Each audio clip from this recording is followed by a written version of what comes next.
Okay, we are now leaving the airport, and this is for some of you, Nebuch, this is your first experience of Europe. I just want you to do the following thing. Throughout the next 4 days, you will have to use your imagination a lot. You got to close your eyes and picture, let's say Shabbos afternoon, you would see Yidden walking around with their Streimelach and the Kinderlach doing the Shabbos afternoon strolls. This is what we had over here. We're not talking so long ago, we're talking just over 60 years ago.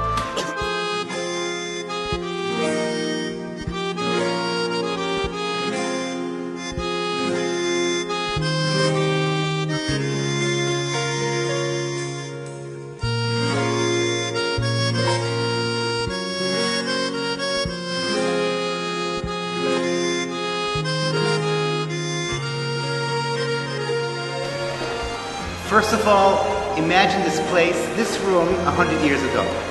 This room that you're in now is a microcosm of what you had over here for the last 600-700 years. It's a Polish Jewry in all its glory right here in Warsaw. This is 14 years ago. I asked the Boston Rebbe, why should I take teenage boys? Why should I take them to concentration camps? And the Boston Rebbe, Tzaddik Zechron Livracha, said for 2 reasons. Number 1 is that the Holocaust is not just Tisha B'Av. The Holocaust is part of who we are. Every single day we have to remember the Holocaust. Every single day we have to remember the tzaras of our past. And the second reason is that you must take a chrayas for the future. If after 4 days, if you don't come out as a different person, then Project Mesorah has failed. You have to come out at least a little bit with a sense of responsibility to build a future. And that's this room, that is this trip, and that is the kayak that we're going to be going through the next few days.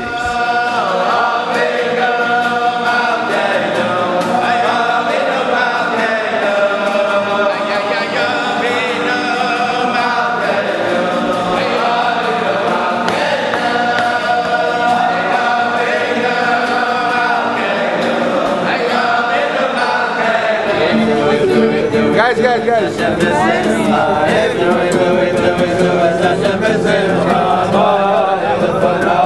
The camera's there?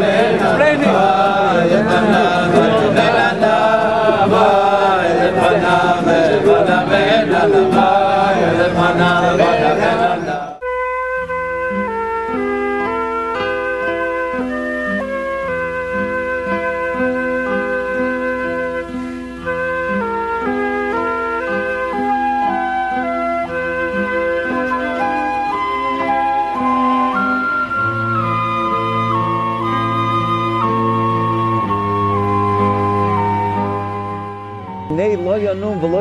Every person should not slumber Shema Yisrael when it comes to watching his own Yiddishkeit.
To what Rav Meir Shapiro said, again a fabulous thing. The Gemara in Sanhedrin Lamed Ches Amud Aleph and Lamed Ches Amud Beis tells us, Adam Arishain, his body was, Hashem took it from Bavel. Rosh Hashanah L'Shanim. For the years, obviously like Rosh Hashanah, that we have what year it is, V'la Shemitah, what year Shemitah begins, V'la Yoivos. All on El Rosh Hashanah because Rosh Hashanah, Al Tishri, and Tishri, and Tishri, and Tishri, Now, he was known as the Chayzeh. Does anybody know what the word Chayzeh means? He could see right through you. If you came to him, he knew all your faults and he knew all your milas.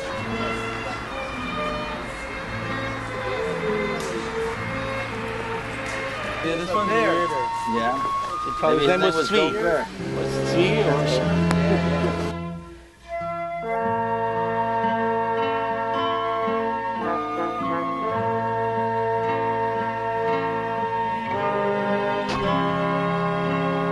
Probably as close to Gehenna as you can have on this world.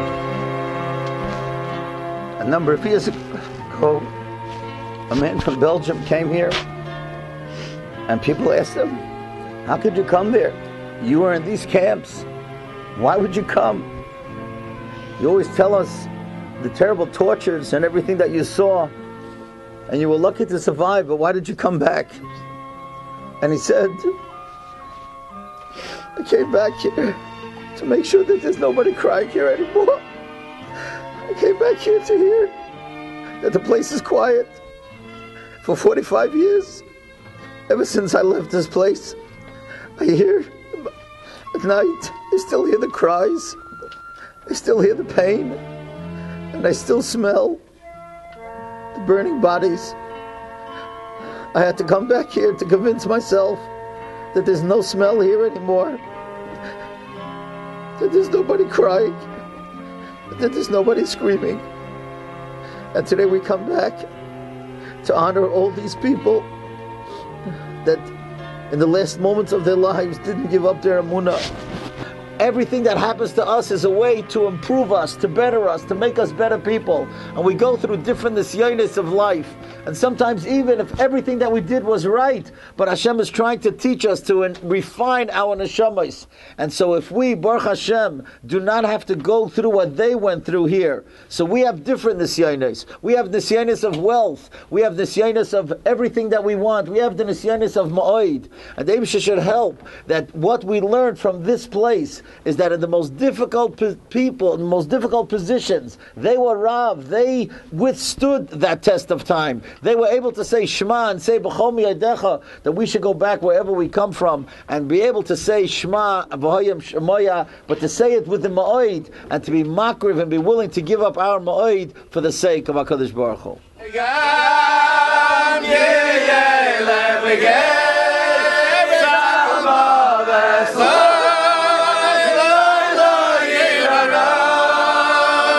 I said to you on the first day, Europe is basically 4 blocks. In France, Germany, Poland, and Russia. Remember that? Yeah. So you can see over here.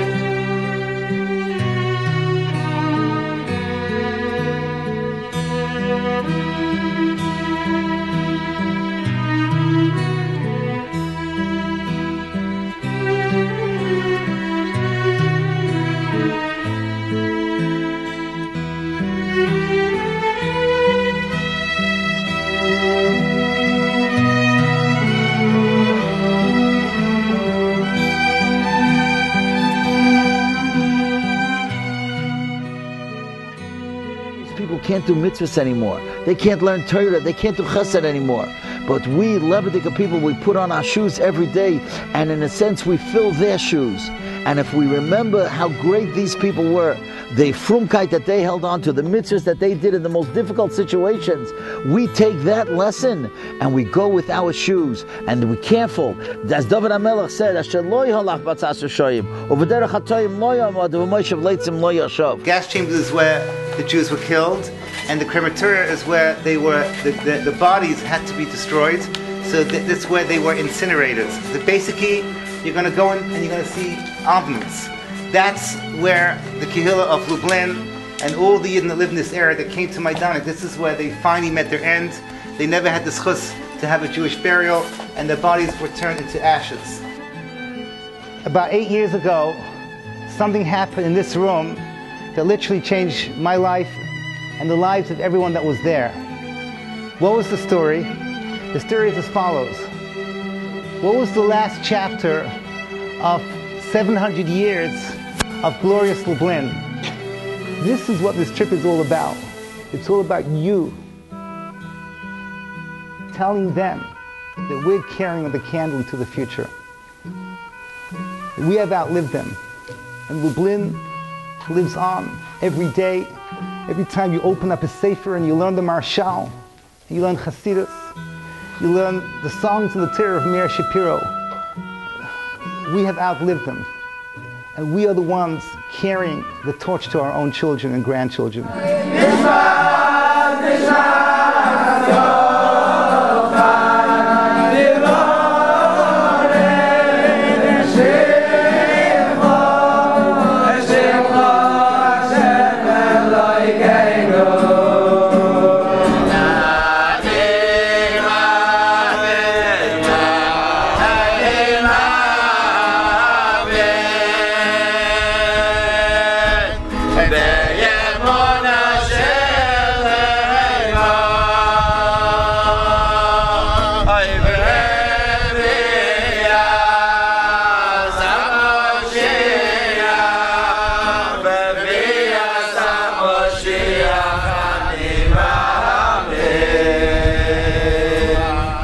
Brought to we have the great schus made this phrase so famous with a fabulous song that he sang, and we'll all sing it together, of course.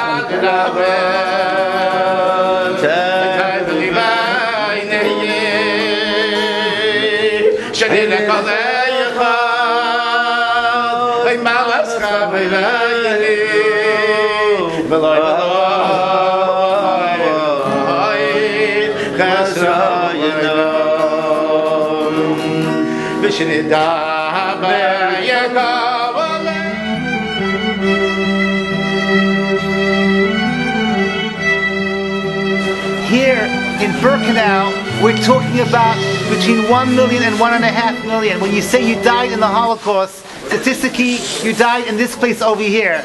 So that's why Auschwitz is almost synonymous with the word Holocaust. Auschwitz is the dirtiest and the filthiest and the most frightening word that you could say to any Yid all over the world. Auschwitz is Gehenna on this earth. That's where so many were killed, and that's why Ari brought us here, that we should understand the terrible, terrible times that Yid never had to go through. And one of the questions that we ask ourselves, how could such a thing happen? How do we go on and continue in life when so many that were so dear and near never went through such Gehenna?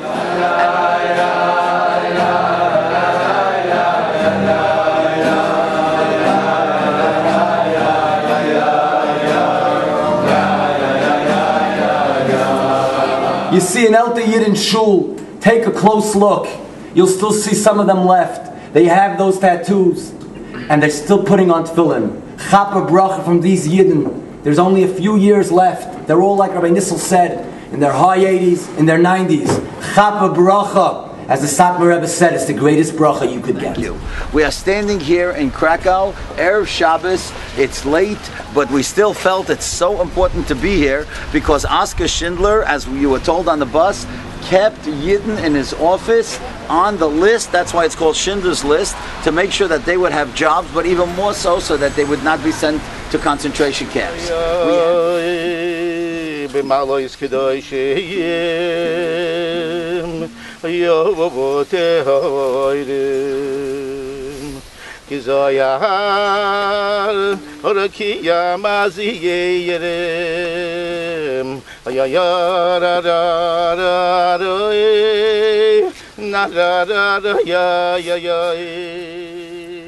Es nicht mehr ist 6 Millionen.